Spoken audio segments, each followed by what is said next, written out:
അസ്സലാമു അലൈക്കും വറഹ്മത്തുള്ളാഹി തആല വബറകാതുഹു. നവാസ് ഓർത്തു തൻ്റെ ജീവിതത്തെക്കുറിച്ച്. റബ്ബേ, എത്രമാത്രം സന്തോഷത്തിലായിരുന്നു ആ ജീവിതത്തിലേക്ക് ഞാൻ കടന്നു വന്നത്. ആദ്യ ഭാര്യ ചതിച്ചതിന് ശേഷം എനിക്ക് സൗദ എൻ്റെ താങ്ങും തണലുമായി എത്തിയിരുന്നു. വളരെയധികം സന്തോഷകരമായിരുന്നു അവളുമൊത്തുള്ള ആ ഒരു ജീവിതം. തികച്ചും താഴ്മയോടു കൂടിയും വളരെയധികം സ്നേഹത്തോടു കൂടിയും അവളുടെ ആ ഒരു ജീവിതം വളരെയധികം എൻ്റെ ജീവിതത്തിലേക്ക് അവൾ കടന്നു വന്നത് മുതൽ തന്നെ സമാധാനവും സന്തോഷവുമായിരുന്നു. എൻ്റെ കുഞ്ഞുങ്ങളെ നോക്കുന്ന കാര്യത്തിലും എല്ലാത്തിനും ഉഷാറായിരുന്നു അവൾ. എന്നാൽ എൻ്റെ ഭാഗത്തു നിന്ന് വന്ന തെറ്റാണെന്ന് തോന്നുന്നു. അതായത്, ഞാൻ അവൾക്ക് ക്യാഷ് കൊടുത്തു. ആദ്യം കുറച്ച് കൊടുത്തെങ്കിലും പിന്നീട് എനിക്ക് തോന്നി അവൾ എൻ്റെ എല്ലാമല്ലേ, അവൾ എനിക്ക് സ്വന്തമല്ലേ, അവൾ എൻ്റേത് മാത്രമല്ലേ.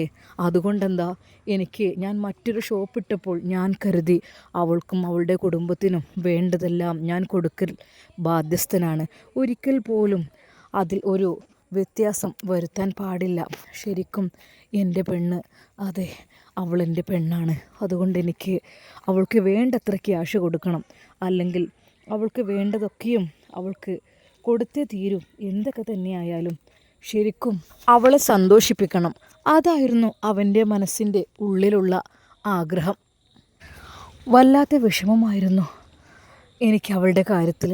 അതുകൊണ്ട് തന്നെ എൻ്റെ ഏറ്റവും ബിസിനസ് നടക്കുന്ന എൻ്റെ ഷോപ്പ് ഐഷാസ് ഗ്രൂപ്പ് ഓഫ് കമ്പനിയുടെ ആ ഒരു എല്ലാ പേയ്മെൻറ്റും കാര്യങ്ങളും അത് അവളുടെ അക്കൗണ്ടിലേക്ക് ഞാനങ്ങ് സെറ്റ് ചെയ്ത് കൊടുക്കുകയായിരുന്നു. സൗദ, ഒരിക്കലും വിഷമിക്കേണ്ട മോളെ. നിനക്കും നിൻ്റെ കുടുംബത്തിനുള്ളതും അതിനപ്പുറവും ഈ ഒരു ഷോപ്പിൽ നിന്ന് ലഭിക്കും. ഐഷാസ് ഗ്രൂപ്പ് ഓഫ് കമ്പനിയുടെ ആ ഒരു മെയിൻ ഷോപ്പിൻ്റെ തന്നെ ബെനഫിറ്റ് ഇനി നിനക്കായിരിക്കും. ശരിക്കും അതാ ആ ഒരു വാക്കുകൾ കേട്ടപ്പോൾ സൗദക്ക് ആദ്യമൊന്നും വലിയ സന്തോഷം ഉണ്ടായിരുന്നില്ല. അവൾ പറഞ്ഞു, ഇക്ക, അതൊന്നും വേണ്ട. നിങ്ങളുണ്ടാകുമ്പോൾ എനിക്കെന്തിനാ സെപ്പറേറ്റ് ഒരു ചിലവ് തരേണ്ട ആവശ്യം? വേറെ സെപ്പറേറ്റ് ക്യാഷിൻ്റെ ആവശ്യം എനിക്കില്ലല്ലോ. നിങ്ങളുടെ കൂടെയുള്ള ജീവൻ തന്നെയല്ലേ എനിക്ക് നല്ലത്. അത് മതി. ഒരിക്കൽ പോലും എനിക്ക് നിങ്ങളായിട്ട് വേറെ ഒന്നും വേണ്ട. എനിക്ക് സത്യമായിട്ടും അതുതന്നെ മതി. നിങ്ങളുടെ കൂടെയുള്ള ആ ഒരു എളിമയായ ജീവിതമാണ് ഞാൻ ആഗ്രഹിക്കുന്നത്. അല്ലാതെ ഒരിക്കൽ പോലും ഐഷാസ് ഗ്രൂപ്പ് ഓഫ് കമ്പനിയുടെ ആ ഒരു വലിയ ബെനിഫിറ്റും കാര്യങ്ങളും പേയ്മെൻറ്റൊന്നും എനിക്ക് വേണ്ട. എനിക്ക് നിങ്ങളുടെ കീഴിൽ ജീവിക്കുന്നതാണ് ഇഷ്ടം. സൗദ അങ്ങനെയായിരുന്നു. എന്നാൽ പതുക്കെ പതുക്കെ അവളങ്ങ് മാറുകയായിരുന്നു. അക്കൗണ്ടിലേക്ക് ക്യാഷുകൾ കുമിഞ്ഞു കൂടാൻ തുടങ്ങി. ഉമ്മയോട് കാര്യം പറഞ്ഞു. അവളും ഉമ്മയും ചർച്ച ചെയ്തു. അവൾ ഉമ്മയോട് പറഞ്ഞു, ഉമ്മ, അതെ, എനിക്കാണിപ്പോൾ നമ്മുടെ നവാസ്കയുടെ ഒരു ഷോപ്പിന് മുഴുവൻ പേയ്മെൻറ്റ് ലഭിക്കുന്നത്. അതുകൊണ്ട് മോളെ, അത് തള്ളിക്കളല്ലേ കേട്ടോ, അത് പിടിച്ചു വെക്ക്. പെണ്ണെ, നമുക്ക് എത്ര കാര്യങ്ങൾ ചെയ്യാണ്ട്. അതൊന്നും അവിടെയുള്ള ഐഷത്തള്ള അറിഞ്ഞാലുണ്ടല്ലോ, മോനെ കൊണ്ട് അതൊക്കെ വേർപിരിച്ച് അങ്ങോട്ട് കൊണ്ടുപോകും. അറിയേ വേണ്ടട്ടോ. നവാസിനോട് പറഞ്ഞുകൊണ്ട് പ്രത്യേകം ഉമ്മയോട് പറയരുത് എന്ന്. നവാസിനോട് എല്ലാം മോൻ്റെ തള്ളനോട് വലുത്താൻ വേണ്ടി നിൽക്കണ്ട പറഞ്ഞുകൊണ്ട് ഐഷുമ്മ അതൊക്കെ മുടക്കും.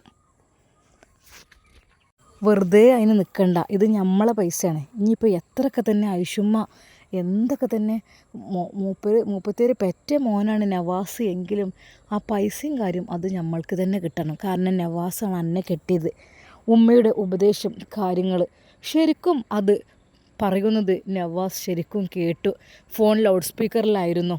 അതുകൊണ്ട് സൗദ നല്ലോണം കരുതിക്കുക. പൈസ എന്തൊക്കെ വരുന്നത് തള്ളനോട് പറയാൻ നിൽക്കണ്ട. പിന്നെ നമ്മളെ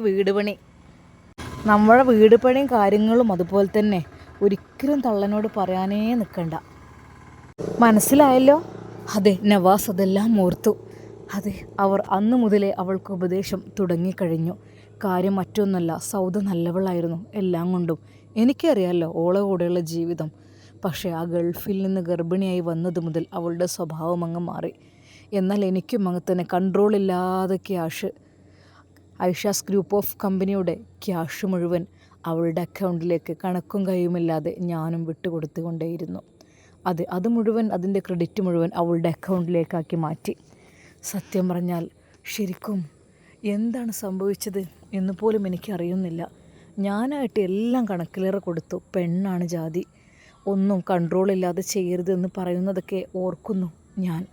കാരണം ഏത് നിമിഷവും അവർ കാലുമാറും. അവരുടെ സ്വഭാവം മാറും. എപ്പോഴും എല്ലാത്തിനും ഒരു കൺട്രോൾ വേണം. അല്ലെങ്കിലും സ്ത്രീകൾ അങ്ങനെ തന്നെ. ഗൾഫിൽ ഭർത്താക്കന്മാർ കിടന്ന് കഷ്ടപ്പെട്ടുണ്ടാക്കുന്ന ആ ഒരു പണം കൊണ്ട് ഒരുപാട് അതെ അവർ ഇഷ്ടം പോലെ ചിലവഴിക്കും അവരുടെ ഇഷ്ടത്തിനൊക്കെ.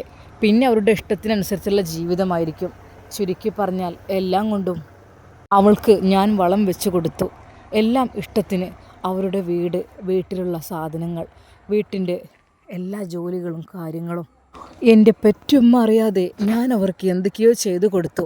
ഒരു പക്ഷേ എൻ്റെ ഉമ്മ അറിഞ്ഞിരുന്നെങ്കിൽ എൻ്റെ ഉമ്മ പറയുമായിരുന്നു, മോനെ ഒരു കൺട്രോൾ വേണം കേട്ടോ, കണക്കിലേറെ എൻ്റെ കുട്ടി അങ്ങനൊരു കൺട്രോളില്ലാതെ ചിലവാക്കല്ലേ കേട്ടോ, ആർക്കായാലും ഒരു കൺട്രോൾ നമ്മൾക്ക് വേണം എന്നെങ്കിലേ ഇല്ലെങ്കിൽ നമ്മൾ കുറേ കണ്ടമാനം പൈസ വരികയാണെങ്കിൽ പാവങ്ങൾക്ക് കൊടുക്കണം. അവർക്ക് സ്വതക്കിയായിട്ടും അതുമായിട്ടും ഉമ്മ എന്തെല്ലാം തീർച്ചയായും പറയും. കാരണം ഷമ്മാസ് ഉമ്മയോടെല്ലാം തുറന്നു പറയുന്നതാണ്.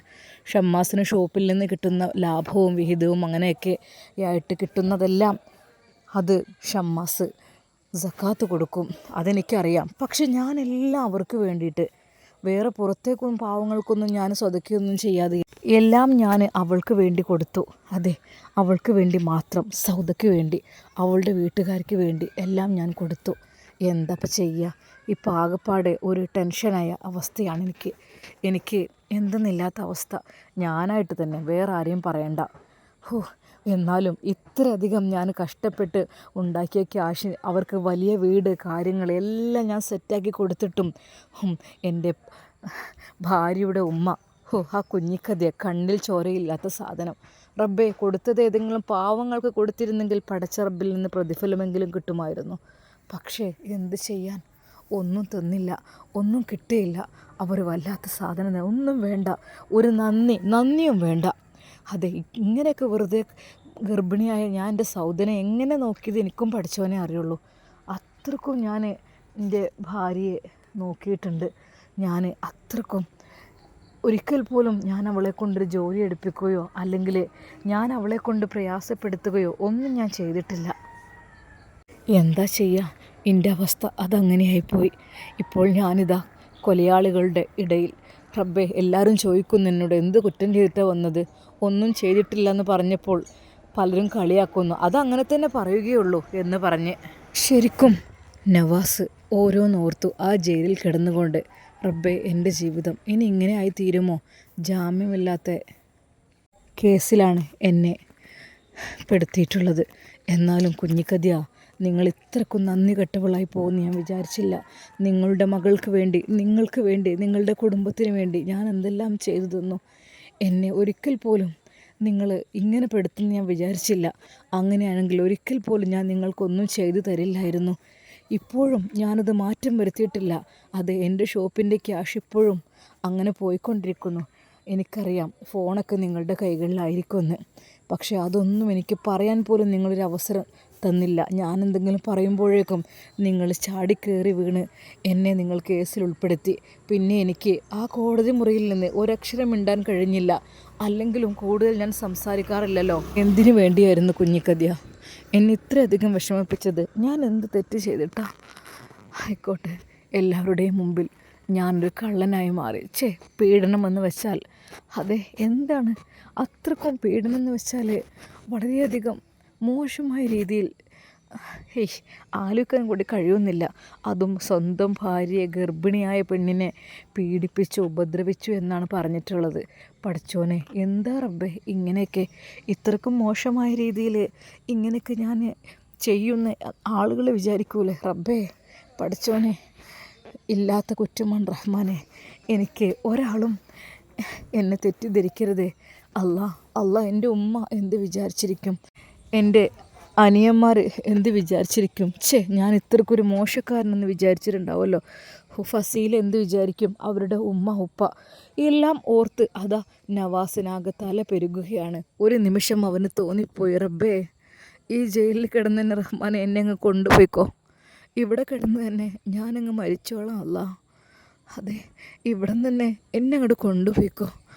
എനിക്ക് വേറെ വഴിയില്ലല്ല. റഹ്മാനെ, ജീവിതം ഹൈറാണെങ്കിൽ എനിക്ക് നീ ജീവിതം തരണം റഹ്മാനെ. മരണമാണ് ഹൈറെങ്കിൽ എനിക്ക് നീ മരണം തരണം റബ്ബേ. കാരണം ഇപ്പോൾ ഞാൻ മരണത്തെ ആഗ്രഹിക്കുന്നു. കാര്യം മറ്റൊന്നുമല്ല, ആളുകളുടെ ഇടയിലും നാട്ടുകാരുടെ ഇടയിലും ഞാനൊരു തെറ്റുകാരനാണ്. സ്വന്തം ഭാര്യയെ പീഡിപ്പിച്ച, സ്വന്തം ഭാര്യയെ ഉപദ്രവിച്ച ആളാണ് ഞാൻ റബ്ബേ. അങ്ങനെയൊരു തെറ്റ് ഞാൻ ചെയ്തിട്ടില്ലല്ലോ. പഠിച്ചവനെ, നീ എനിക്ക് മരണം ഹൈറാണെങ്കിൽ അത് കൊണ്ടല്ല. ഒരിക്കൽ പോലും എനിക്കിനി ആരെയും കാണാൻ കഴിയില്ല, ആരെയും ഫേസ് ചെയ്യാൻ കഴിയില്ലല്ലോ. ഞാനൊരു കുറ്റവാളിയല്ലേ. ശരിക്കും നവാസ് വിതുമ്പി ഹൃദയം പൊട്ടി അവൻ പടച്ച റബ്ബിനോട് ദുആ ചെയ്തു. എന്നാൽ അതാ അവൻ സുജൂദിൽ അങ്ങനെ കിടക്കുകയാണ് ജയിലിൽ. എന്നാൽ അവൻ്റെ ചുമലിൽ ആരോ വന്ന് തട്ടി. അതേ, പിന്നെ ഭക്ഷണത്തിനുള്ള സമയമായിക്കണ്. അല്ല, ഈ ഒരു കിടത്തം കിടന്നാലിപ്പോൾ എങ്ങനെ ഭക്ഷണമൊന്നും വേണ്ടേ? അതേ, പോയാലേ കിട്ടുള്ളൂ. പിന്നെ വിശന്ന് വലഞ്ഞ് കരഞ്ഞിട്ട് കാര്യം ഉണ്ടാവില്ല. വേഗം പോര്. വൃദ്ധനായ അയാൾ തന്നെ തട്ടി വിളിച്ചു. അവർ രണ്ടുപേരും ഓരോന്ന് സംസാരിച്ചു. എന്തായിരുന്നു നിങ്ങൾ ജയിലിൽ കിടക്കാൻ കാരണം? നവാസിൻ്റെ ആ ഒരു ചോദ്യത്തിന് മുമ്പിൽ അയാൾ പറഞ്ഞു, ഒന്നുമല്ല, ഞാനിവിടെ 10-15 കൊല്ലം ഇവിടെ വന്ന് കൂടിയിട്ട് ഇനി ഇവിടുന്ന് മടങ്ങിപ്പോക്കുണ്ടാവില്ല. ഇവിടെ നിന്നാണ് മരിച്ചു പോകണം. അല്ലാതെന്താ? അങ്ങ് എന്ത് തെറ്റ് ചെയ്തിട്ടാണ്? ഞാനോ? എൻ്റെ ഭാര്യനെ ഞാൻ കൊന്നു. ശരിക്കും നവാസ് ഞെട്ടിപ്പോയി. ഭാര്യനെ കൊല്ലേ? അതെ, ഭാര്യനെ ഞാൻ കൊന്നു.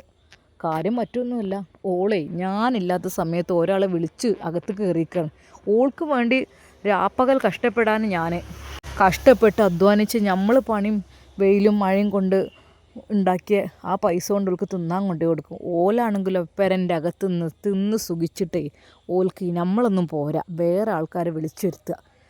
അത് 1-2 വട്ടം ഞാനത് കണ്ടതാണ്. എല്ലാവരും പറഞ്ഞു അത് ശ്രദ്ധിച്ചുകൊണ്ടിരുന്നൊരു വാക്കും. പക്ഷേ ഇതിൻ്റെ കൺമുമ്പിലാണ് ഞാൻ കണ്ടത്.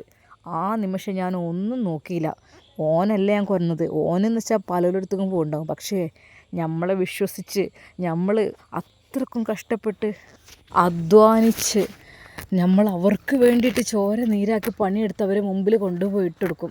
പക്ഷേ നമ്മളോടൊരല്പം സ്നേഹമില്ലാതെ ആ നേരത്ത് മറ്റാണുങ്ങളെ പിടിച്ച് കയറ്റിയിട്ട് ഓളിങ്ങനെ സുഖിക്കായിരുന്നു. ഞാൻ എന്ത് കിട്ടി? എൻ്റെ കയ്യിൽ കിട്ടിയ കത്തിയോനോട് വീശി ഓനല്ലേ ഓളാണ് ഞാൻ കൊന്നത്. കാരണം നമുക്ക് ഓളെ കാര്യം നോക്കിയാൽ മതി, വേറൊന്നുമല്ല. എൻ്റെ കൽബിൻ്റെ കഷ്ണമായിരുന്നു അവൾ, എൻ്റെ ഹൃദയമായിരുന്നു, എൻ്റെ എല്ലാമായിരുന്നു. പക്ഷേ ഓൾക്ക് എന്നോട് അത്ര സ്നേഹം ഉണ്ടായിരുന്നുള്ളത് ഞാൻ വിചാരിച്ചില്ല. ഞാൻ അത്രക്കും എൻ്റെ പെണ്ണിനെ സ്നേഹിച്ചിരുന്നു. എനിക്ക് പിന്നെ കഴിഞ്ഞില്ല. ഓളെ ജീവൻ ബാക്കി വെക്കരുതെന്ന് ഞാൻ കരുതി കൂട്ടി തന്നെ അങ്ങോട്ട് കൊന്നു ഓളെ. വേറൊന്നും നോക്കിയില്ല. ശരിക്കും നവാസ് അത് കേട്ട് ഞെട്ടിപ്പോയി. അത് വിശ്വാസവഞ്ചന ചെയ്യാൻ പാടില്ല. ഞാൻ ജയിലിൽ പോയാലും വേണ്ടില്ല, എന്നെ കൊന്നാലും വേണ്ടില്ല, ഓളെ ഇല്ലാതാക്കണം. ഇനി ഒരിക്കലും അവരങ്ങനെ ഒരു തെറ്റ് ചെയ്യരുതെന്ന് കരുതിയിട്ട് ആ നിമിഷം കൊണ്ട് ഇല്ലാതാക്കി ഓളെ ഞാൻ. എനിക്കറിയാം, ഞാൻ ആ കത്തിയും പിടിച്ചെന്നെ നിന്നോ. ആളുകൾ പോലീസുകാർ വന്നു കൊണ്ടുപോയി. ഞാൻ ഒളിച്ചില്ല, മാറിയില്ല. എന്തിന്? ഇനി നമുക്ക് ജീവിതമുണ്ടോ? ഇല്ല. ഇനി നമുക്കൊരിക്കലും ജീവിതമില്ല. നമ്മളെ ഭാര്യ ചതിച്ചു കഴിഞ്ഞാൽ പിന്നെ നമ്മുടെ ജീവിതത്തിന് എന്തർത്ഥമുള്ളത് ഈ ദുനിയാവിൽ? അതുകൊണ്ട് തന്നെ ഞാൻ ജയിലിലേക്ക് പോന്നു. അതെ, ആജീവനാന്ത തടവ്, മരിക്കോളം ആയിക്കോട്ടെ. എന്നെ കൊന്നാലും എനിക്ക് പ്രശ്നമില്ല. പക്ഷേ എനിക്ക് സഹിച്ചില്ല. വിശ്വാസവഞ്ചന ചെയ്ത ആ പെണ്ണിനെ ഞാനങ്ങോട്ട് ഇല്ലാതാക്കി. അയാളുടെ കണ്ണുകൾ നിറഞ്ഞൊഴുകി. അതെ, ഭക്ഷണം കഴിക്കുവാൻ പാത്രവുമായി വന്ന അയാൾ ഒരു നിമിഷം നവാസ് അയാളുടെ മുഖത്തേക്ക് നോക്കി. അല്ല കുട്ടിയെ, കുട്ടി എന്ത് തെറ്റ് ചെയ്തിട്ടാ ഇവിടെ കയറിയത്? ഞാൻ പറഞ്ഞില്ലേ കാക്ക, ഞാനൊരു തെറ്റും ചെയ്തിട്ടില്ലെന്ന്. ഞാൻ എന്നെ ഇന്നലെ കളിയാക്കാൻ വേണ്ടി പറഞ്ഞതാട്ടോ. ആരോട് ചോദിക്കുമ്പോഴും തെറ്റ് ചെയ്തിട്ടില്ല എന്നേ പറയുള്ളൂ. പക്ഷെ ഞാൻ പറയും, ഞാൻ എൻ്റെ പെണ്ണുങ്ങളെ കൊന്നിട്ടാണ് വന്നത്. പക്ഷേ എനിക്ക് അതിൽ പറയുന്നൊരു അഭിമാനമുണ്ട്. കാര്യം മറ്റൊന്നുമില്ല, വഞ്ചിക്കുന്ന പോലെ അപ്പകപ്പ് ഇല്ലാതാക്കണം. അതേ, വിശ്വാസവഞ്ചന ചെയ്യാൻ പാടില്ല. അതുകൊണ്ട് തന്നെ അതാണ് ഞാൻ ഒരു പെണ്ണിനെ അങ്ങനെ ചെയ്യാൻ തോന്നാൻ പാടില്ല. നമ്മളെല്ലാവർക്കും കൊടുക്കുന്ന സ്നേഹം, സുഖം, സന്തോഷം, ഭക്ഷണം, വസ്ത്രം, വീട് എല്ലാം നമ്മൾ കഷ്ടപ്പെട്ട് കൊടുക്കുക. ഒരു ഭാഗത്ത് അവരങ്ങ് ചതിക്കുക, നമ്മളറിയാതെ വിശ്വാസവഞ്ചന ചെയ്യുക. അങ്ങനത്തെവർക്ക് ഞാൻ കൊടുത്ത ശിക്ഷ അതുതന്നെയാണ്. അതിൻ്റെ അപ്പുറം ഒരു ശിക്ഷ ഇല്ല എനിക്ക്. പക്ഷെ അത് കഴിഞ്ഞിട്ട് എനിക്ക് ജീവിച്ചിരിക്കണമെന്ന് ഒരു ബോധ്യമില്ലായിരുന്നു. എന്നെ കൊന്നോട്ടെ, എന്നെ തൂക്കിലേറ്റ് എന്ത് വേണമെങ്കിൽ ചെയ്തോട്ടെ, ഞാൻ എനിക്ക് തയ്യാറാണ്. പക്ഷേ നമ്മളിവിടുത്തെ നാടിൻ്റെ നിയമം അങ്ങനെയല്ലല്ലോ. ഇവിടെ ജയിലിലിട്ട് ശിക്ഷിക്കരല്ലേ, തൂക്കിക്കൊല്ലൊന്നും ഇവിടെ ഇല്ലല്ലോ. അതൊക്കെ അങ്ങ് അറബ് നാട്ടിൽ. അറബ് നാട്ടിലാണെങ്കിൽ കൊന്നവരെ കൊല്ലും, മോഷ്ടിച്ചാൽ കൈ വെട്ടും, അങ്ങനെ എല്ലാത്തിനും ശിക്ഷയുണ്ടല്ലോ. വ്യഭിചരിച്ചാലേ എറിഞ്ഞു കൊല്ലും. പ്രായപൂർത്തിയാകാത്തവരാണെങ്കിൽ 100 അടി അടിച്ച് നാട് കടത്തും. പക്ഷേ വിവാഹിതരാണെങ്കിൽ എറിഞ്ഞു കൊല്ലലന്നല്ലേ. അതെ, ഹദ്ദ് കുഴിയിൽ നിർത്തിയിട്ട് എറിഞ്ഞു കൊല്ലും. എൻ്റെ ഭാര്യയെ ഞാൻ വെട്ടിക്കൊന്നതാണ്, വെട്ടിക്കുത്തി കൊന്നു. അവളെ ഇല്ലാതാക്കി. ചോരയിൽ കുളിച്ചോള് പിടഞ്ഞപ്പോൾ എൻ്റെ നെഞ്ചൊന്ന് പിടഞ്ഞു. ഞാൻ കരുതി, പക്ഷേ ആ കത്തി കൊണ്ട് ഞാനും എന്നെയും കുത്തി, ഞാനും മരിക്കട്ടെ എന്ന് വിചാരിച്ചിട്ട്. പക്ഷേ ഞാൻ മരിച്ചില്ല, ഞാൻ ബാക്കിയായി. ഒരിക്കലും ജീവിക്കാൻ ആഗ്രഹമൊന്നും ഉണ്ടായിരുന്നില്ല. ഓള് പോയ ലോകത്തേക്ക്, ഓളെ ഞാൻ പറഞ്ഞേച്ച ലോകത്തേക്ക് എനിക്കും പോകണം തന്നെയായിരുന്നു ആഗ്രഹം. എന്നാലും ഞാൻ കുറ്റക്കാരനാണല്ലോ. ഒരിക്കൽ പോലും ഞാൻ ഒരു നല്ല മനുഷ്യനല്ല, ഞാനൊരു കൊലപാതകിയാണ്. എനിക്ക് നന്നായിട്ടറിയാം അത്. അദ്ദേഹത്തിൻ്റെ കണ്ണുകൾ നിറഞ്ഞൊഴുകുന്നു. അത് അവൻ ശ്രദ്ധിക്കുന്നു. നവാസ് വീണ്ടും പറഞ്ഞു, സാരല്ലക്ക, എന്ത് ചെയ്യാം. അപ്പോഴത്തെ അതേടാ, വഞ്ചിച്ചവർക്ക് അതാണ് കൊടുക്കേണ്ട ശിക്ഷ. ശരിക്കും അവൻ കരുതി, റബ്ബേ, ഞാനൊക്കെ എത്ര ക്ഷമിച്ചു. എൻ്റെ ഫസീല അങ്ങനെ പോയി. എന്നാൽ സൗദയെക്കുറിച്ചും അങ്ങനെ പലതും കേട്ടു. എങ്കിലും ഞാൻ ക്ഷമിച്ചു, അവരെ കൂടെ കൂട്ടാൻ വേണ്ടി ശ്രമിച്ചു. ഞാൻ അവർക്ക് വേണ്ടതെല്ലാം കൊടുത്തു. എന്നിട്ട് ഞാൻ അങ്ങനെയൊന്നും ചെയ്തില്ല. അങ്ങനെ ചെയ്യായിട്ട് പോലും ഞാൻ ജയിൽ ജീവിതം അനുഭവിക്കുന്നു. അപ്പോൾ ഇദ്ദേഹമൊക്കെ ചെയ്തിട്ടാണല്ലോ. എന്നാൽ അയാൾ കണ്ണീർ വാർക്കുകയായിരുന്നു. അദ്ദേഹം ഭക്ഷണത്തിന് വേണ്ടി വന്നില്ല. നവാസ് വിളിച്ചു, ഇക്ക, ഭക്ഷണം വേണ്ട നിങ്ങൾക്ക്? മോനെ, മതിയട, വയറ് നിറഞ്ഞു. പിന്നെ ഇവിടെ അങ്ങ് ശീലായി, കൂട്ടുകാരായി. കുറേ കഞ്ചാവും, കുറേ കള്ളുകുടിയന്മാരും, കുറേ കൊലപാതകികളും, എല്ലാ തെറ്റുകുറ്റങ്ങളും ചെയ്ത ആളുകളാണ് ഇതിനകത്ത്. അവരുടെ ഇടയിൽ ഞാനും ഒരാളായി മാറി. പിന്നീട് ഞാനും ഇവരിൽ പെട്ടവരായി ഇങ്ങനെ കഴിഞ്ഞു പോകുന്നു. അതെ, ഭക്ഷണം കഴിക്കും, ഉറങ്ങും, പണിയെടുക്കും. ഒരുപാട് ജോലികളുണ്ടാവും. കല്ല് പൊട്ടിക്കുന്ന ജോലി, കരിങ്കല്ല് ഏറ്റി കൊണ്ടുപോകണം, മണ്ണ് കൊണ്ടുപോകണം, കൃഷി ചെയ്യണം, ഒരുപാട് അങ്ങനെ ജോലികളെല്ലാം ചെയ്തു തീർക്കും. ആ ഭാഗത്തേക്കൊന്ന് നോക്കിക്കേ, അവിടെ കിടക്കുന്ന കല്ലെല്ലാം മറുഭാഗത്തേക്ക് എടുത്തു കൊണ്ടുപോയിടണം. ഭയങ്കര വെയിറ്റായിരിക്കും. ഇതുപോലെ പടുക്കണം. അതുമാത്രമല്ല, മണൽ വരും, അത് കൊണ്ടുപോയിടണം, കൃഷി ചെയ്യണം. അങ്ങനെ ഒത്തിരി ഒരുപാട് കാര്യങ്ങൾ നമ്മൾ ചെയ്തുകൊണ്ടേയിരിക്കണം. അതെ, കൈകളൊക്കെ തഴമ്പാണ്. ആകപ്പാടെ ഒരുപാട് ജോലികൾ ചെയ്യേണ്ടി വരും. ജയിലിലാണെന്ന് വിചാരിച്ച് വെറും ഗോതമ്പുണ്ട തിന്ന് കഴിയാമെന്നൊരു ചിന്താഗതിയുണ്ട്. അങ്ങനെയല്ല, കഠിനമായി ജോലി ചെയ്യണം, എങ്കിലേ ഭക്ഷണം തരികയുള്ളൂ. പലപ്പോഴും അങ്ങനെയൊക്കെ ഉണ്ടാവും ജീവിതം. അങ്ങനെയൊക്കെ ആയി മാറി. അദ്ദേഹത്തിൻ്റെ കാര്യങ്ങളെല്ലാം അദ്ദേഹം വിശദീകരിച്ചു കൊണ്ടിരുന്നു. നവാസ് എല്ലാം കേട്ടു നിന്നു. അതെ, അദ്ദേഹത്തിനും എനിക്കും ഒരേ സ്ഥാനമാണ്. അദ്ദേഹം തൻ്റെ ഭാര്യയെ കൊന്നവനാണ്. എന്നാൽ ഞാനോ തൻ്റെ ഭാര്യയെ സംരക്ഷിച്ചവനാണ്. ഭാര്യയ്ക്ക് വേണ്ടി എല്ലാം നൽകിയതാണ്. ഒരു കണക്കും കയ്യും നോക്കാതെ വേണ്ടതെല്ലാം കണക്കിലേറെ ക്യാഷും എല്ലാം കൊടുത്ത് അവർക്ക് ഞാൻ സന്തോഷം നൽകിയതാണ്. അതെ, പണം കൊടുത്ത്, കണക്കിലേറെ സ്വാതന്ത്ര്യം കൊടുത്ത്, എല്ലാം കൈ വിട്ടു കൊടുത്തതിൻ്റെ ശിക്ഷയാണ് എനിക്ക് പടച്ചോൻ തന്നിട്ടുള്ളത്. ഇദ്ദേഹം ഭാര്യയെ കൊന്നിട്ടുണ്ടെങ്കിൽ ഞാൻ ഭാര്യയെ സംരക്ഷിച്ചതിൻ്റെ ശിക്ഷയാണ് എനിക്ക് നൽകിയത് എൻ്റെ അമ്മായിയമ്മ എന്ന് പേരുള്ള ആ സ്ത്രീ. ശരിക്കും നവാസ് മൗനം പാലിച്ചു. എന്നാൽ അദ്ദേഹത്തിന് ഭക്ഷണത്തിൻ്റെ പ്ലേറ്റ് വരെ നീട്ടുവാൻ അദ്ദേഹത്തിന് കഴിയുന്നില്ല. അതെ ഇക്ക, പ്ലേറ്റ് കൊടുക്കൂ. എന്താടാ, ചോറ് വേണ്ടേ? ഇങ്ങനെ നോക്കി നിൽക്കണോ? അത് കഴിഞ്ഞ് വേറെ കൊടുക്കാണ്ട്. അതെ, ചോറ് വിളമ്പുന്നവൻ്റെ ആ ഒരു ശബ്ദം. എന്നാൽ അയാളുടെ കൈ വിറക്കുന്നുണ്ടായിരുന്നു. വേണ്ട, എനിക്കിന്ന് ചോറ് വേണ്ട, എൻ്റെ വയറെപ്പോഴേ നിറം. കിളവാ, ഇവിടെ പോയി വീണ് മരിച്ചാലേ ആരും തിരിഞ്ഞു നോക്കൂല, അങ്ങോട്ട് കൊണ്ടുപോയാലായിരിക്കും പൊതു ശ്മശാനത്തിലേക്ക്. അയാൾ ഒരു നിമിഷം സങ്കടപ്പെട്ടു. എന്നാൽ ഈ സമയം പുത്തൻ വീട് തറവാട്ടിൽ. മോനെ, ഷാമോനെ, മോനെ. ആ ഉമ്മ, എന്തേ? അല്ല കുട്ടിയെ, അല്ല നവാസിനൊന്നും വിളിയും തെളിയൊന്നും ഇല്ലല്ലോ. എന്താ പോൻ്റെ കഥ? ഓനെ എവിടേക്കായി പോയിക്കണത്? ഫോണൊക്കെ ഞാൻ വിളിച്ചിട്ടും സ്വിച്ച് ഓഫ്. എന്താ ഇത് കഥ? വല്ലാത്തൊരു പുതുമന്നെയാണിത്.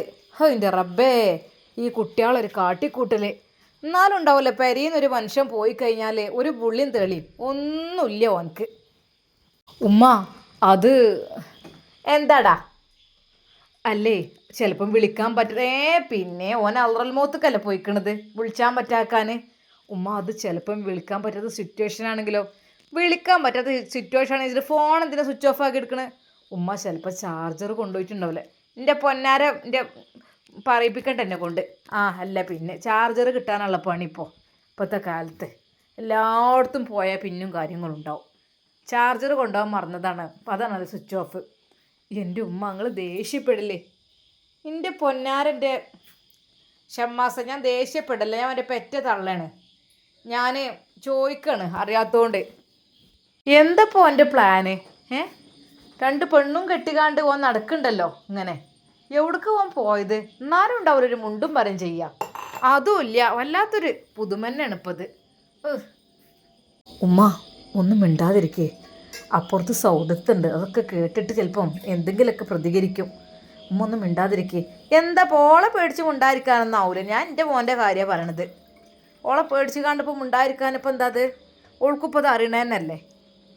എന്നാലും ആ പെമ്പറന്നോടൊന്ന് ചോദിച്ചണില്ലല്ലോ എവിടെ ഏതാ എന്നുള്ളത്. ഓളെ മാപ്പിളയാണ് പറയുമ്പോൾ. എന്നാൽ ഈ സമയം അതാ ഫസീലെ വിളിക്കുന്നു ഉമ്മാക്ക്. ഹലോ ഉമ്മ, അസ്സലാമലൈക്കും. വലൈക്കും അസ്സലാം. ഉമ്മ, നവാസ്ക്ക് വിളിച്ചിനോ? ഫോൺ സ്വിച്ച് ഓഫ് ആണല്ലോ. അതന്നെ ഇപ്പം ഞാൻ പറഞ്ഞുകൊണ്ടിരിക്കുന്നത്. 3 ദിവസമായി. ഇങ്ങോട്ടും ഇപ്പം ഉണ്ടാവില്ല ഒരു വിളിച്ചത്. ഇനിയിപ്പോൾ ഓൻ്റെ ഫോൺ സ്വിച്ച് ഓഫായി. എന്നാലും ഒപ്പം ടൂർ പോയാലും ഇപ്പം ഫോൺ ഉണ്ടാവില്ലേ? ഒന്നെടുത്ത് നെക്കി വിളിച്ചാൽ അപ്പോൾ എൻ്റെ നമ്പർ ഇപ്പോൾ അറിയാവുന്നുണ്ടാവില്ല എല്ലാവർക്കും. അതിപ്പോൾ നെക്കിയൊന്ന് വിളിച്ചാൽ ഒരു അലോ പറഞ്ഞാൽ മതി, എന്നാൽ തന്നെ സമാധാനേ. ഇതിപ്പോൾ അതുമില്ല. ഞാനിപ്പോൾ അത് പറഞ്ഞുകൊണ്ടിരിക്കുകയാണ്. ഉമ്മ, നവാസ്ക എവിടെയാണ് അവല്ലേ? ശരിക്കും ഫസീല സങ്കടപ്പെടുന്നു. പൊന്നാരൻ്റെ ഫസീല സങ്കടപ്പെടല്ലപ്പോൾ. ഈ നേരത്ത് സങ്കടപ്പെട്ടാലേ കുട്ടികൾക്കത് ബാധിക്കും. പള്ളിയിൽ ഉണ്ടാകുന്ന സമയത്ത് നമ്മൾ വിഷമിക്കാൻ പാടില്ല. വിഷമിച്ച് കഴിഞ്ഞാൽ ആ കുട്ടികൾക്കത് ബാധിക്കും എന്നൊക്കെ പറഞ്ഞേക്കാം. അതിലിപ്പോൾ ഇടങ്ങാറാവല്ലേ? അതൊക്കെ ഓനെ എവിടെങ്കിലൊക്കെ ഉണ്ടാവും. ഓനാണല്ലേ, ആണാകുമ്പോൾ തിരിച്ചു വന്നോളൂ. പേടിച്ചൊന്നും വേണ്ട. ഇനിയിപ്പോൾ പേടിച്ച് കണ്ട് ആ കുട്ടികളെയും കൂടി സങ്കടപ്പെടുത്തണ്ട. ഫസീലയെ ഉമ്മ ആശ്വസിപ്പിക്കുന്നു. ഉമ്മ, എന്നാലും ഞാൻ കുഞ്ഞുവിനോട് ചോദിച്ചപ്പോഴും ഓൻ ഉത്തരമില്ല.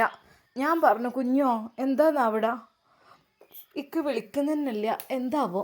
എന്നോട് ഓൻ പറഞ്ഞു, ഇത്ത വിഷമിക്കല്ലേ, ഇക്കത് തിരിച്ചു വന്നോളൂ. അല്ലമ്മ, എന്തെങ്കിലും പറ്റിയിരിക്കണം നവാസ്കാക്ക്? എനിക്കറിയണില്ല. ഷാമോനോടെ ഒന്ന് ഫോൺ കൊടുക്കുമോ? തന്നെ ഫസീല വിളിക്കും. ഹലോ ഇത്ത. ഷാമോനെ, എടാ ഇക്കാനെ കാണുന്നില്ലേ? നമുക്കൊരു കേസ് കൊടുത്ത് നോക്കിയാലോ? നമുക്ക് സ്റ്റേഷനിലൊന്ന് പോയി പറഞ്ഞാലോ? കാണുന്നില്ലല്ലോ, ഇത്ര ദിവസമായില്ലേ? സമാധാനമല്ല.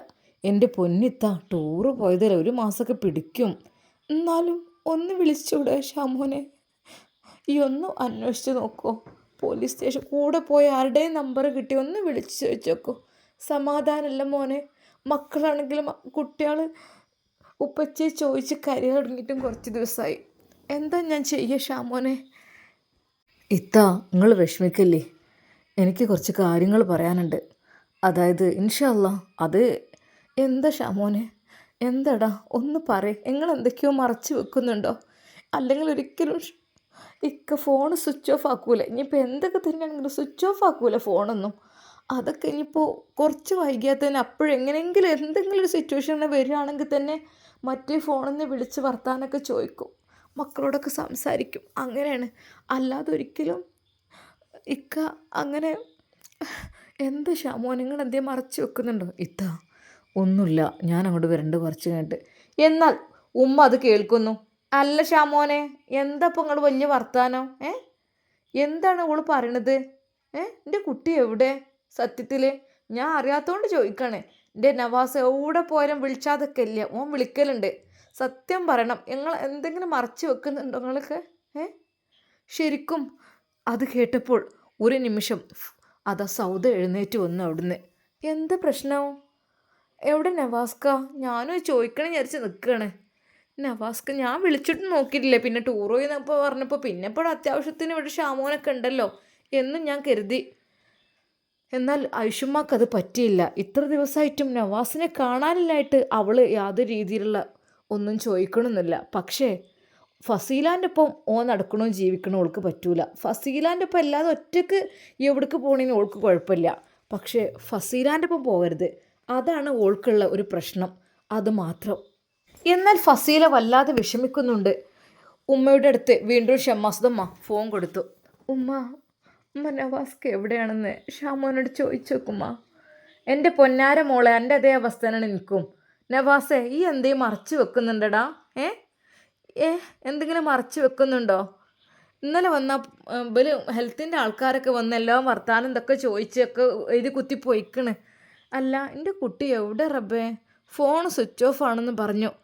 എന്നാൽ ഷമ്മാസിന് തോന്നി ആ ഫോണൊന്ന് കുത്തിവെച്ച് ഓൺ ചെയ്താൽ ഒരു പക്ഷേ ഉമ്മാക്കും ഫസീലത്താക്കും അതൊരു സമാധാനമായിരിക്കും. പക്ഷേ അത് സംസാരിക്കുമ്പോൾ എന്നെ മനസ്സിലാകും. എനിക്കാണെങ്കിൽ ശബ്ദം പെട്ടെന്നങ്ങ് മാറ്റാനും കഴിയില്ല. ചിലരാണെങ്കിൽ എന്തെങ്കിലുമൊക്കെ ചെയ്യും. പക്ഷെ എന്ത് ചെയ്യണം? വേഗം ഷമ്മാസ് ആ ഫോണുമായി ഷോപ്പിലേക്ക് ഉമ്മ ഇന്ന് ഞാൻ ഇറങ്ങട്ടെ. എന്ത് ഇത്ര നേരത്തെ തന്നെ? കുറച്ച് കഴിഞ്ഞിട്ട് പോയാൽ പോരെ? അല്ലമ്മ, ഞാൻ കുറച്ചൊന്ന് ലോഡൊക്കെ വരുമെന്ന് പറഞ്ഞിട്ടുണ്ട്, അപ്പോൾ പിന്നെ ഞാൻ ഒന്ന് പോയി നോക്കട്ടെ. ഷമ്മാസ് ഒരു നിമിഷം ആലോചിച്ചു. നേരെ കുഞ്ഞുവിനെയും വിളിച്ചു വരുത്തി. കുഞ്ഞു, എന്താ നമ്മൾ ചെയ്യാം? ഉമ്മയാണെങ്കിൽ നവാസ്ക്ക് വിളിക്കായിട്ട് ഇങ്ങനെ കരഞ്ഞുകൊണ്ടിരിക്കുകയാണ്. അപ്പോൾ ഫസീലത്തേക്കും അതെ ഷാമോൻക്ക, എന്താ പറയേണ്ടത് എനിക്കറിയുന്നില്ല.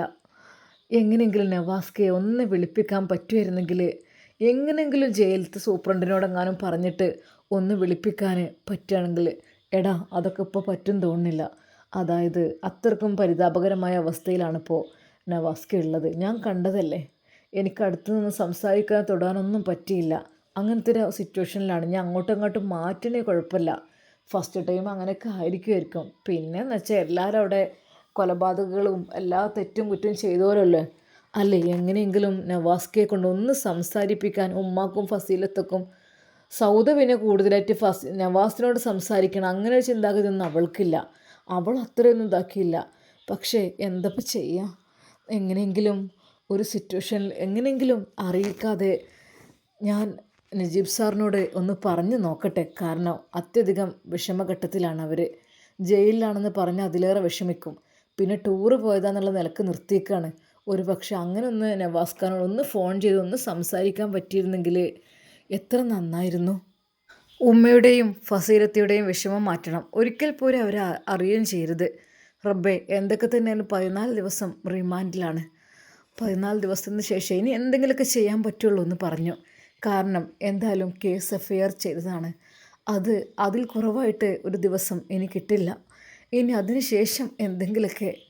ഷമ്മാസ് വല്ലാത്ത വികാരധീനനായി നേരെ നമ്മുടെ നജീബ് സാറിനെ വിളിക്കുന്നു. ഹലോ, ഷമ്മാസ് പറയടാ, എന്തായി കാര്യങ്ങളൊക്കെ? എല്ലാം ഞങ്ങൾ ഫയൽ ചെയ്തിട്ടുണ്ട്. പിന്നെ ഇനി ഒന്നുകൂടി ഞങ്ങളുടെ രേഖകൾ സമർപ്പിക്കണം. എങ്കിൽ മാത്രമേ എന്തൊക്കെ തന്നെയായാലും 14 ദിവസത്തിന് ശേഷം ഇനി എന്തെങ്കിലുമൊക്കെ നടക്കുകയുള്ളൂ കേട്ടോ. അതുവരേക്കും സാറേ, ഉമ്മയും ജ്യേഷ്ഠൻ്റെ ഭാര്യയും നല്ല സങ്കടത്തിലാണ്, വിഷമത്തിലാണ്.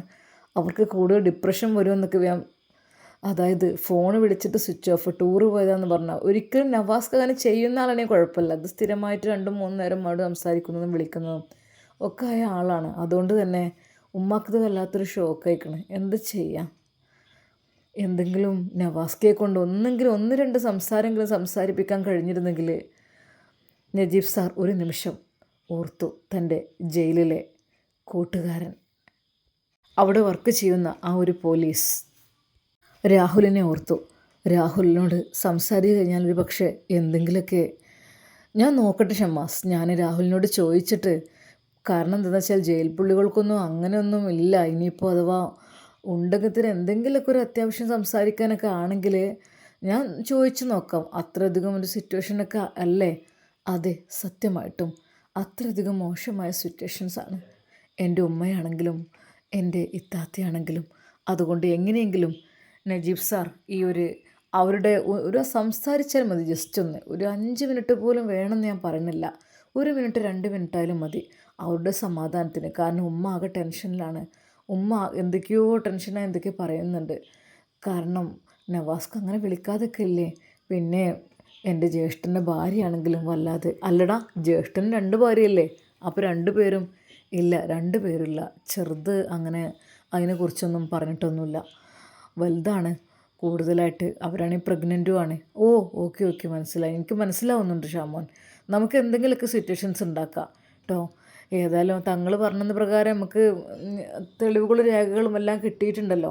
അതൊക്കെ നമുക്ക് ഇനി കോടതിയിൽ സമർപ്പിക്കാം ഒന്നുകൂടെ. കാരണം ഈ ഒരു കേസ് ഫയൽ ചെയ്ത സ്ഥിതിക്ക് ഇത് 2 ആഴ്ച കഴിയാതെ ഒന്നും ചെയ്യാൻ പറ്റില്ല. ഇനി അത് കഴിഞ്ഞിട്ട് ബാക്കി നമുക്ക് എന്തേലും ചെയ്യാൻ കഴിയുള്ളൂ കേട്ടോ. പിന്നെ നിരപരാധികളായ പല ആളുകളും ജയിലിൽ കിടക്കുന്നുണ്ടാവും. ഒരുപാട് ആളുകൾ, എത്രയോ ആളുകൾ, നല്ല നല്ല ഒരുപാട് ആൾക്കാരൊക്കെ ജയിലിൽ കിടന്നവരാണ്. പിന്നീട് അവർ എന്തായാലും ഇൻഷാ അല്ലാഹ് നമുക്ക് നോക്കുക, കുഴപ്പമൊന്നും ഉണ്ടാവില്ല. നമുക്ക് അവർക്കൊരു സംസാരിക്കാനുള്ളൊരു വഴി ഞാൻ ഒരുക്കി തരാം കേട്ടോ. ഞാൻ ഒന്ന് സംസാരിച്ച് നോക്കട്ടെ. ഷമ്മാസിന് അപ്പോഴാണ് അല്പം ആശ്വാസം തോന്നിയത്. എന്നാൽ ആ നിമിഷം തന്നെ നജീബ് സാറ് വിളിക്കുന്നു രാഹുലിനെ. ഹലോ. ആ നജീബ്, എന്തൊക്കെയാടാ? എവിടെ? സ്റ്റേഷനിലാണോ? അല്ല, ഞാൻ വീട്ടിലാണ്. അല്ല രാഹുൽ, നീ ഇപ്പോൾ ഡ്യൂട്ടി എവിടെയാണ്? ഞാനിടാ ജയിലിലുള്ള തന്നെയാണ്. ആ ഓക്കെ. അല്ല, നമുക്കേ ഈ ജയിൽ പുള്ളികളോടൊന്ന് സംസാരിക്കുക. എന്താ നജീബ് നീ പറയുന്നത്? അതൊന്നും അനുവദിക്കൂല. അതൊന്നും അനുവദിക്കുന്ന കാര്യമല്ല. ഏയ്, അങ്ങനെയൊന്നും പറ്റൂല. അങ്ങനെയൊക്കെ പറ്റുകയെന്ന് വെച്ചാൽ ഒരുപാട് ആളുകൾ അതിനായിട്ട് നിൽക്കൂലേ? അല്ലട, നിരപരാധിയായ ഒരാളാണ് ജയിലിൽ കിടക്കുന്നത്. എന്താ ചെയ്യുക? ഉള്ള തെളിവുകളും കുറ്റങ്ങളും എല്ലാ തെളിവുകളും നമുക്ക് കിട്ടിയിട്ടുണ്ട്. പക്ഷെ ആദ്യം ഒന്നും കിട്ടിയില്ല. ആദ്യം അവൾക്ക് മിണ്ടാൻ പറ്റൂല അങ്ങനത്തെ സ്ഥിതി എന്നൊക്കെ പറഞ്ഞിട്ട് പിന്നെ ഒക്കെ തെളിഞ്ഞു. പക്ഷേ അദ്ദേഹം ഇനി 14 ദിവസം കഴിഞ്ഞാൽ ഇറങ്ങുമല്ലോ. അപ്പോൾ വീട്ടിലെ ഉമ്മയൊക്കെ ഡിപ്രഷനിലാണ് ആകപ്പാടെ, അതുപോലെ തന്നെ ഭാര്യ ആയാലും. അപ്പോൾ ജസ്റ്റ് ഒന്ന് സംസാരിക്കാൻ ഒരു നിമിഷം രാഹുൽ പറഞ്ഞു, എടാ ഇപ്പം ഞാൻ പുറത്താണ്, ഞാൻ ലീവിലാണിപ്പോൾ, ഞാൻ അവിടെയാണ് വർക്ക് ചെയ്യുക, ഇപ്പം ഞാൻ ലീവിലാണ്. പക്ഷേ ഞാനൊക്കെ ഉണ്ട്, എൻ്റെ ഫോണെങ്കിലും കൊടുത്ത് ജസ്റ്റ് ഒന്ന് ഞാൻ നോക്കട്ടെ, നാളെ മറ്റന്നാളെ ഞാൻ കയറാൻ നോക്കട്ടെ കേട്ടോ. എന്നാൽ ഞാൻ കയറിയിട്ട് ഞാൻ എൻ്റെ ഫോണെങ്കിലും കൊടുത്തിട്ട് എങ്ങനെയെങ്കിലൊക്കെ ഒന്ന് ഡീറ്റെയിൽസൊക്കെ ഒന്ന് പറഞ്ഞു തരണം കേട്ടോ. അല്ലടാ, എന്ത് കുറ്റത്തിന്? ക്രിമിനൽ എന്താ? ആരെ തട്ടിയത്? തട്ടിയതൊന്നല്ല, അതങ്ങനെ ആയി തീർന്നു. അങ്ങനെ അങ്ങ് ആക്കി തീർത്തു. അല്ല എന്താ ചെയ്യുക? എത്ര നിരപരാധികളുണ്ടെന്ന് ശിക്ഷ അനുഭവിക്കുന്നവർ. ആയിക്കോട്ടെ, ഓക്കെ. നീ പറയുമ്പോൾ എനിക്ക് എങ്ങനെ അത്, എനിക്ക് വേണ്ടി നീ ഒരുപാട് സപ്പോർട്ട് ചെയ്യുന്നതല്ലേ. ഞാൻ ആയിക്കോട്ടെ, ഓക്കെ ഓക്കെ, ഞാൻ ശ്രമിക്കാം. ഞാൻ ലീവ് എടുത്തിട്ടുണ്ട്. ഏതായാലും നാളെ മറ്റന്നാളെ ഞാൻ കയറാൻ നോക്കാം. ഇപ്പോൾ ഒരാളെ ഏൽപ്പിച്ച് വന്നാണ്. ചെറുതായിട്ടൊരു പനിയും കാര്യങ്ങളൊക്കെ ഉണ്ടായും ചെയ്തിരുന്നു. ഞാൻ ഏതായാലും നോക്കട്ടെ. ഓക്കെ കേട്ടോ. എന്തായാലും ഡീറ്റെയിൽസും കാര്യങ്ങളൊക്കെ ഒന്ന് തരണം കേട്ടോ. ആളെ ഫോട്ടോയും പിന്നെ വയസ്സും കാര്യങ്ങളും, കാരണം പറയാൻ പറ്റില്ലല്ലോ. ആ ആളാണെന്ന് കറക്റ്റ് നമുക്ക് കൺഫേം ചെയ്തതിന് ശേഷമല്ലേ ഒക്കെ പറ്റുള്ളൂ. ഞാൻ എന്തായാലും തീർച്ചയായും ശ്രമിക്കാം. ഓക്കെ ഓക്കെ, എന്നാൽ ശരി. എന്നാൽ നജീബ് സാറിന് വല്ലാത്ത സന്തോഷമായി. അവൻ പടച്ച റബ്ബിനെ സ്തുതിച്ചു. അള്ളാഹുവേ റഹ്മാനെ, രാഹുലിന് നീ നന്മ കൊടുക്ക്. അത് അവൻ്റെ ആ ഒരു ശ്രമം കൊണ്ട് അങ്ങനെ ഒരു ചാൻസ്, അതെ, ഒരു ഉമ്മയുടെ ഒരു ഭാര്യയുടെ മനസ്സൊന്ന് സന്തോഷിക്കാൻ അതൊരു ഇടയാവുകയാണെങ്കിലോ എന്ന് പറഞ്ഞുകൊണ്ട് അതാ നമ്മുടെ നജീബ് ഒരു നിമിഷം പടച്ച റബ്ബിനോട് പ്രാർത്ഥിച്ചു. അപ്പോൾ തന്നെ അതാ വിളിക്കുന്നു ഷമ്മാസിന്. ഹലോ. ആ നജീബ് സാർ, എന്തായി? അതെ, ഞാൻ എൻ്റെ കൂട്ടുകാരൻ രാഹുലിനോട് പറഞ്ഞിട്ടുണ്ട്. അവനിപ്പോൾ ഡ്യൂട്ടിയിൽ നിന്ന് ഇപ്പോൾ അവൻ ലീവ് എടുത്തേക്കാണ്. 2 ദിവസം കൊണ്ട് കയറുമെന്ന് പറഞ്ഞിട്ടുണ്ട്. അപ്പോൾ ഇൻഷാ അല്ലാഹ് എന്തൊക്കെ തന്നെയായാലും നമുക്ക് അതിനുള്ള ഒരു സെറ്റപ്പ് റെഡിയാക്കാം കേട്ടോ. ഓക്കെ, ഒരു 2 മിനിറ്റ് ആയാലും. അതെ നജീബ്, എൻ്റെ ഉമ്മയുടെ സ്ഥിതി, ഉമ്മാക്കാകെ ടെൻഷൻ കൂടി വന്നിരിക്കുന്നു. ഉമ്മാൻ്റെ വിചാരിക്കാൻ എന്തൊക്കെയോ ഒരുപാട് കാര്യങ്ങൾ മറച്ചു വെക്കുന്നുണ്ട്. എന്നോടൊക്കെ ഉമ്മ ദേഷ്യത്തിലാണ്. ഫസീലത്തെയും കരഞ്ഞു പറഞ്ഞപ്പോൾ ഞാനും കുഞ്ഞും മാത്രം അറിയുന്ന കേസാണിത്. വേറെ ആരും അറിഞ്ഞിട്ടില്ല. അറിഞ്ഞു കഴിഞ്ഞാൽ ആകെ പാട്ടാവും. അതെ, നമ്മുടെ പുത്തൻ വീട് തറവാടിൻ്റെ ആ ഒരു മഹിമ തന്നെ അങ്ങ് നഷ്ടപ്പെടും. അതൊന്നും വിഷയമില്ല. അതൊക്കെ ആയിക്കോട്ടെ, പടച്ച റബ്ബ് എല്ലാം അറിയാമല്ലോ. നമ്മൾ കള്ളത്തരം ചെയ്തിക്കുകയാണെങ്കിൽ നമുക്ക് കുഴപ്പമില്ല. കള്ളത്തരം ചെയ്യാത്തതാകുമ്പോൾ നമുക്ക് എന്തായാലും അതിൻ്റേതായിട്ട് ഒരിതുണ്ടാവുമല്ലോ. എന്തായാലും ഇൻഷാ അല്ലാഹ് ഞാൻ എന്തൊക്കെ തന്നെയായാലും ഞാൻ അവനോട് പറഞ്ഞിട്ടുണ്ട്. രാഹുൽ എന്തായാലും നമുക്ക് സപ്പോർട്ടായി നിൽക്കുമെന്ന് എനിക്കറിയാം. കാരണം അവന് അങ്ങനെയാണ്. ഓക്കെ, ശരിക്കും അതാ നജീബ് സാറിനോട് ഒരുപാട് നന്ദി തോന്നുകയാണ് നമ്മുടെ ഷമ്മാസിന്. പക്ഷേ 14 ദിവസം, ഇനി ഒരു 10 ദിവസം കൂടെ ജയിലിൽ കഴിയേണ്ട അവസ്ഥയാണ് നവാസിനുള്ളത്. അത് കഴിഞ്ഞ് ഇനി എന്തെങ്കിലുമൊക്കെ ചെയ്യാൻ പറ്റുള്ളൂ എന്ന് അവർ പറയുകയും ചെയ്തു. എന്നാലും റബ്ബേ പഠിച്ചോനെ, എൻ്റെ ഇക്കാക്ക് നീ എവിടെ ബുദ്ധിമുട്ടൊന്നും കൊടുക്കല്ലേ അല്ലാ. ഷമ്മാസ് ഹൃദയം പൊട്ടി ദുആ ചെയ്തു. ഇൻഷാ അല്ലാഹ് നമുക്കിതിൻ്റെ ബാക്കി ഭാഗം നാളെ കാണാം. നാളെ ജയിലിലേക്ക് അതാ ആ പോലീസ് എത്തും. പോലീസ് ഫോണ് നവാസിൻ്റെ കൈകളിൽ കൊടുക്കും. ഇൻഷാ അല്ലാഹ് എന്നിട്ട് എന്തായിത്തീരും നമുക്ക് ബാക്കി കാണാം. അതുവരേക്കും എല്ലാവർക്കും അസ്സലാമു അലൈക്കും വറഹ്മത്തുള്ളാഹി തആല വബറകാതുഹു.